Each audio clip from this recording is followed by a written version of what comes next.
image is that we are anything but boring. This sector uniquely does not put you in any boxes. It doesn't say that, oh, you are an engineer, you are supposed to code. Or you are a lawyer, you're supposed to be in courts. No. You are a person with talent, come join us.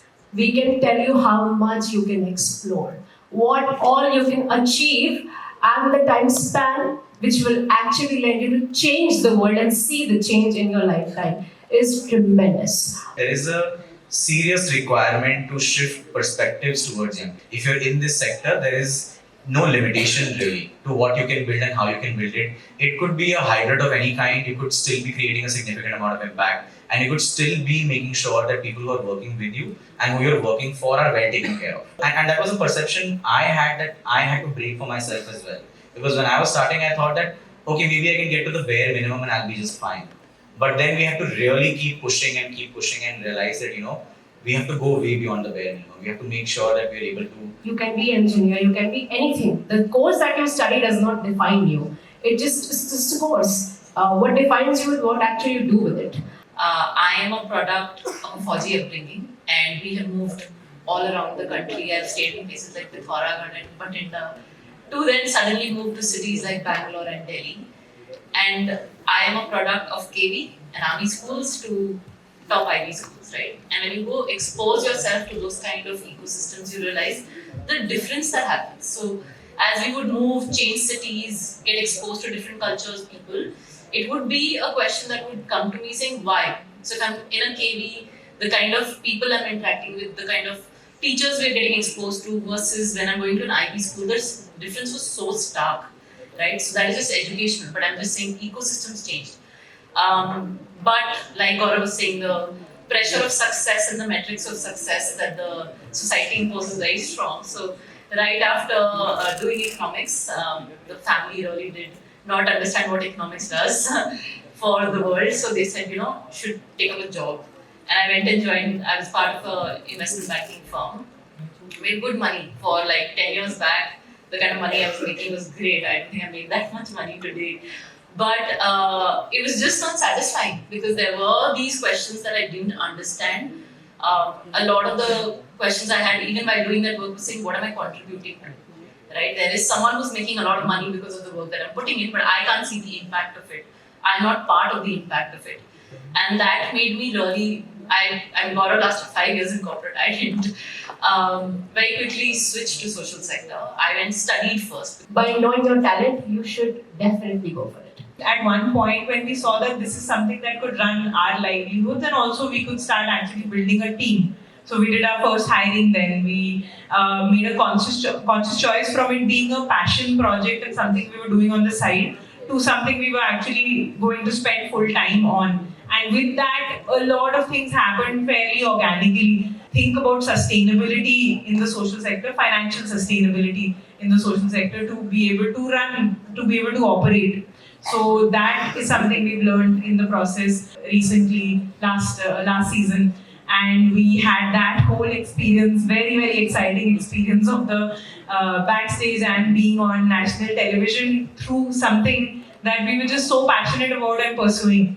So a lot of things in our case actually happened fairly organically, and we just went with the flow and just realized that our professional expertise was contributing to it, and it was something that we were enjoying doing on the way and believing in the impact. Very fond of writing, so yes. Thank you for bringing that back. Pooja, we'll start with the next question with you, given the experience that you have. How have you seen the sector evolve over the years? I'm assuming we're talking in the sense of careers. Hugely. I think I'll say 2-3 things here. One, I think, yes, the visibility of the sector has certainly gone up many fold. From what Gaurav was saying, being a handful of small local organizations in the country, we are now a sector which has a plethora of organizations across different thematic areas, across the kind of organizations that he was listing, from think tanks to implementing agencies on the ground to research agencies, to consulting firms. So that's been the huge shift in terms of the number and the kind of organizations that now exist, and therefore the opportunities that now exist in this sector. That I think is one big change that I've seen. The other change that I've seen is because of this visibility going up, uh, the attraction to this sector has certainly gone up. From a time where we would have just a handful of schools like TIS and maybe XLRI and IRMA at that point in time to hire from, today we are hiring from many colleges, and we have a huge, a kind of lots of options from where we can actually take on people. So I think that's the second change that I've seen. Third, I think the organizations have also really evolved in being able to very specifically articulate what they want, right? I'm coming from an era where any MSW candidate who is willing to work in a remote place at a low salary was more than welcome. We would really not test for skills. We would really not ask them what you can do. As long as you turn up for the interview, you say yes to the salary and you're able to go where we are asking you to go, you're in. To a time today where we have been able to really create very specific roles, with very specific skill sets, and I think that has helped a lot more people who to actually explore careers in this sector. So we need people who are good with data, with analytics, with technology, with communication, fundraising skills, plethora of skills. And I think organizations have also evolved in being able to really articulate that, and that hopefully is helping people to also identify whether these can be opportunities for them to take up as careers. I think on a lighter note, it has also the change has been that where the working in the social sector was either you were very passionate about it, or to be no offense, but to anyone here, but it was a backup sector. कि मेरे को कुछ नहीं मिल रहा है, so this is where because the barriers of entry were very low. From there, it has of course moved to being respected as a very organized sector, a sector which does screen for skills, looks for passion, and also looks for hard work. Again, going back to what Gaurav is saying, this is not a retirement plan anymore. This is about making a conscious choice, saying this is what I want to do, this is the impact I want to create, and I'm willing to give myself 100% and my skills and my commitment and sheer hard work which it takes to be able to do this. So I think these are some of the shifts that I. And so would you like to talk about the kind of skill sets that Pooja is mentioning, that now you're screening for skill sets, and how do they actually what is the need of this? Because I remember one time someone asked me, a student asked me, that why do you need a data analyst in certain sector? No, that's a great question. I think there is this big perception that unfortunately, if it exists, is very unfortunate. I know it exists, but which is the backup plan sort of a thing, right? That I'll first earn a lot of money, then I would want to do something good, and and we've actually seen people like that spending their lifetime at like a Michael Page International or somewhere, whatever, and then would suddenly feel like, now I'm gonna go to the development sector, it's gonna be easy, and then they suddenly get into the development sector and they realize, oh my god, this is way more complex because you're dealing with social realities, you're dealing with people's lives here, right, and their lived experiences which you have no idea about because you've never experienced that, personally, and that's also where Gaurav's mention of privilege is so important. I think just talking about careers in general, I think what we have noticed is that first thing to know is that the kind of organizations in the development sector are extremely diverse. When you first think of the development sector, the first thought that comes to anybody's mind is something very typical. बच्चों को पढ़ाना, किसी कोई आश्रम खोलना, hospital खोलना, things like that, right?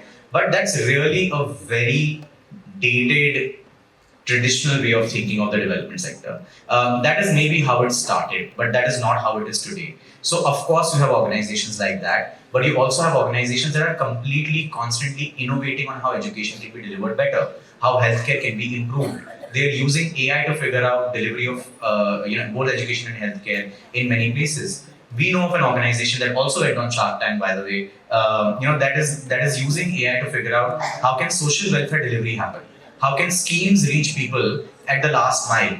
And this is a massive opportunity because there are hundreds of crores of people in this country who don't have access to welfare schemes, and they are trying to solution for it, right? And have they raised an amount of money? They've raised a lot of money.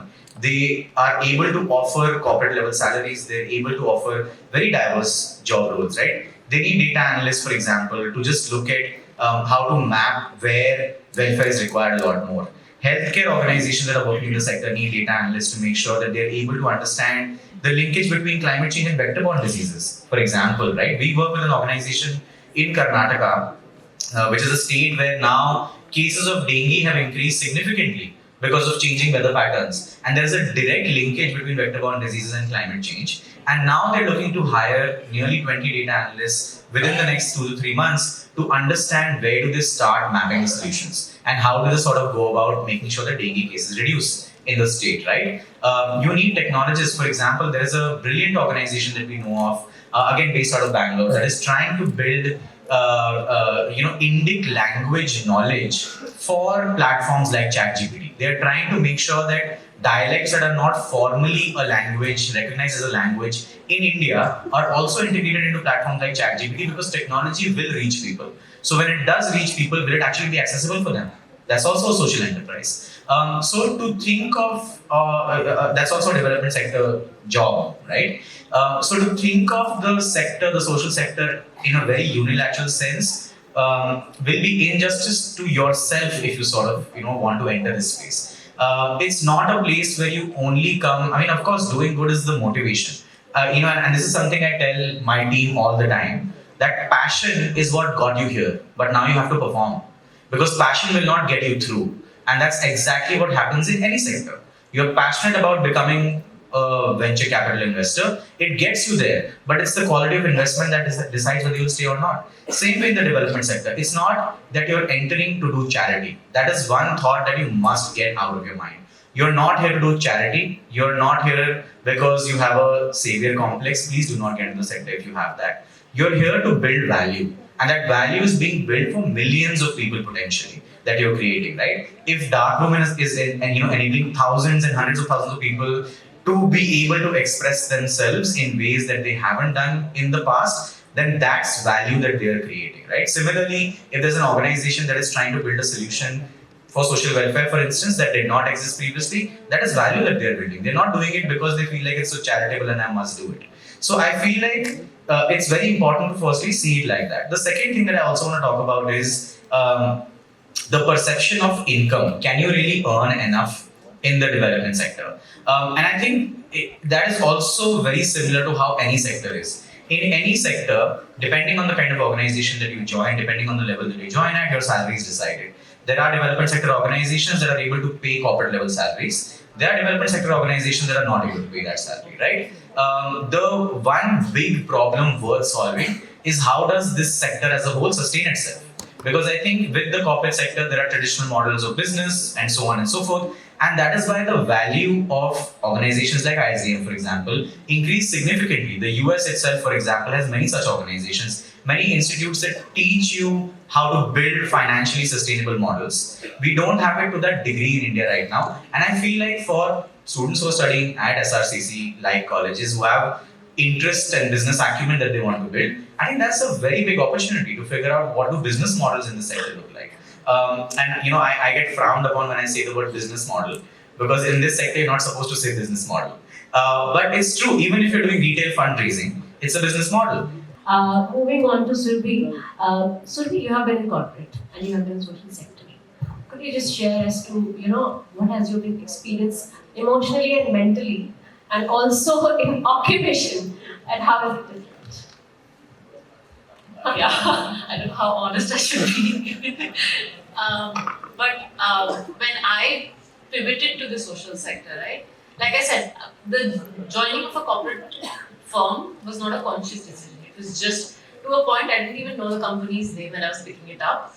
It was just one of the most aspired companies that was coming to the campus, and everyone wanted to get in. And I said, okay, let me also see if I can.